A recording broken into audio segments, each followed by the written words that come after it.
Dave, the last thing we're talking about is the 49ers. And the reason why is not because of COVID, shockingly. Well, they do have it. They do have it. Their facility was shut down. Wide receiver Bourne has tested positive. The reason why I'm bringing up the 49ers today is because the Jimmy Garoppolo, Adam Schefter put out a tweet today that he is capished and he is done this season. He's out for the season. Kittle's out for the rest of the regular season. Moster can return by week 10 or 11. I think it's week 10 that they said he could come back. But basically with the Niners, Jimmy G's done, Kittle's done, Mostert's done for 2 more weeks at least. Are the Niners done? Are they toast, Dave, and can kiss their playoff chances goodbye? Yeah, it looks pretty much wrapped for them. They fought a good fight this year, but again, the injury bug just killed them. There's no way around it. It's just this is a team that was ready to compete. They have the talent to compete at the highest level, but injuries took away that chance. And I don't have an answer of how this team can win like 6 more games with the talent that's left on that roster right now. I mean, they've looked good enough in some situations to be bad teams, but you can't compete with good teams when you're missing 7 key guys on that team. Yeah, and I mean, I look at the standings for the NFC, and if the playoffs started today, Seahawks would get the bye, Bucks would be at 2, Packers would be at 3. Oh, by the way, Packers-Niners are going on tomorrow. So we'll be talking about that one at the beginning of the show.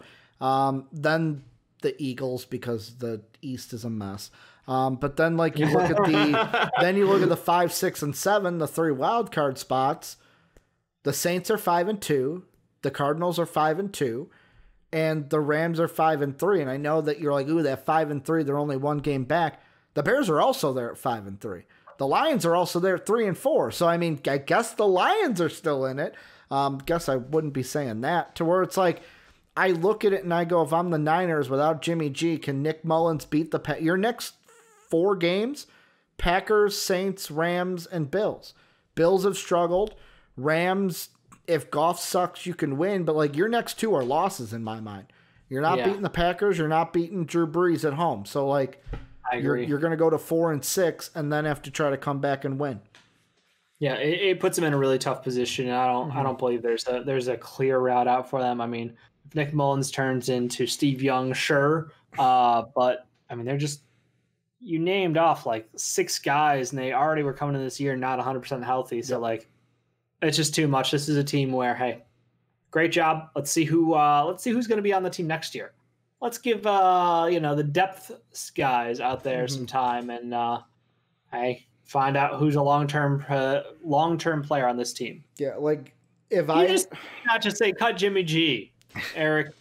The Bears would sign him today. So that is one thing I did not want to give air to, but because Eric said it, Colin Cowherd said the same thing, that Jimmy G is done in San Francisco. He is done in San Francisco.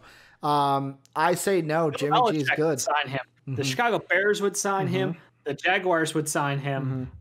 The Jets would sign him. Oh, there's teams that would love to have Jimmy G, Dave. Yeah, look, as bad as he's looked this year, he has so much good quarterback play left in him. I think it's injury. That's the biggest thing with him. Injuries suck. We get it. Like, because this isn't the first time he's even been injured. But it's like, what level of injury? Is it like, is it the same ankle every time? Has he gotten like 6 high ankle sprains? No. Yeah. That's the thing. Like, if you're a guy who has a fucked up collarbone or shoulder, you keep re-injuring it. I understand. That's a stay away, but when it's just different injuries happening, you just have to chalk it up to like, that's unlucky. That's not injury prone, Well, it's kind of like how in the NBA, you bring up Steph Curry's injuries so much because it's always the same ankle. Like, correct. He has bad ankles. He wears specific braces. He wears shoes.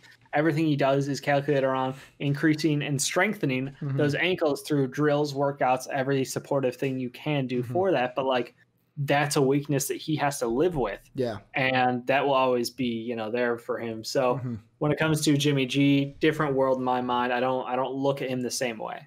Yeah, if I had to predict how the next games are going to go, your next 3, Packers, Saints, Rams, are all losses. You're at 4-7. the Bills toss up. You'll beat Washington. You'll beat Dallas. So then you're at, right now, what would that be? 6-7. Lose to Arizona, lose to Seattle. You're at 9 losses in that Buffalo. The Buffalo game will be the decider if you go 6-10 or 7-9.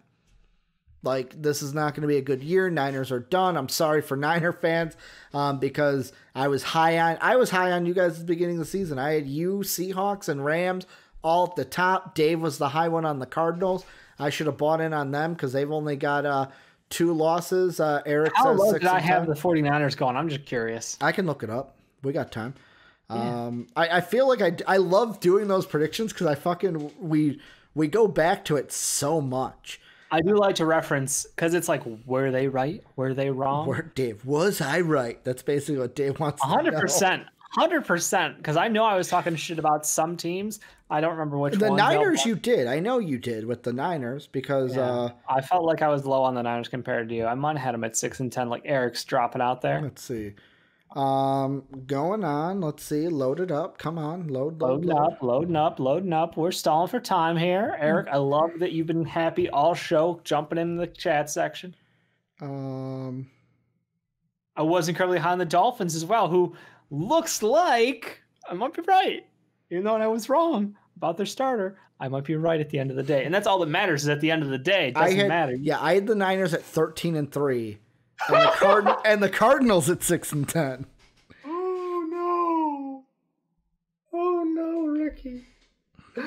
Oh no. Okay, so Dave, your standings for the West were Seahawks at 12-4. On the Rams. You had the Cardinals at 9-7.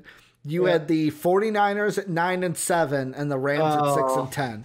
Dang, I had the Rams and Niners swap pretty much. Yeah, and then I had the Niners at 13-3. I had the Seahawks at 12-4, the Rams at 11-5, and the Cardinals at 6-10. So happy, NFC West. Y'all are ballers. Yeah, you make the NFC East look just god awful out there. So shout out to you. You all have good teams. 49ers, don't be like moping too much. You'll be back competing for heavy playoff runs next year. Isn't it Bosa who got injured early in the year for them? Like he was done. I don't remember anymore. Like, don't remember. This season has had so many injuries that it hurts your soul. Like 2020 has been an awful year for everyone, and I don't think that anyone will miss it. The thing we can say though is in the East, I think both of us were right because you had the Cowboys at 9-7, not a great record. Maybe Eagles at 8-8, like Eagles 8-8, Giants 5-11, Washington 2-14. I had the Eagles at 10-6. I might be right that they win, but nowhere near 10-6. Yeah. Cowboys at 7-9. That might be a stretch. 5-11 Washington, 4-12 New York. So at least we weren't that high on the NFC East. We all know where the problems are in this league, but it's good lineup for the Niners. I just next year, baby. Toss up to next year already. Thank you guys for everything you do. That's going to wrap up MVP Sports for today. Remember, join the best community on the internet. Link down below in the description or / Discord in Twitch chat. Also, if you want to become a sponsor, want to become part of the best sponsors on the internet, patreon.com/MVP vids. That's how you do that. You can also subscribe at twitch.tv/MVP vids, where we're live every Monday through Friday. And we're also on YouTube at MVP Sports. Hey, look at that. Soapy in the chat saying Dave was also super high on the Dolphins. Soapy said he was going to bed. That's why I was excited to see him into Twitch chat. But from his nap. That is going to do it for us. We will be back tomorrow. Thank you guys for everything that you do, watching, listening, supporting, and as always, have a good day, everybody.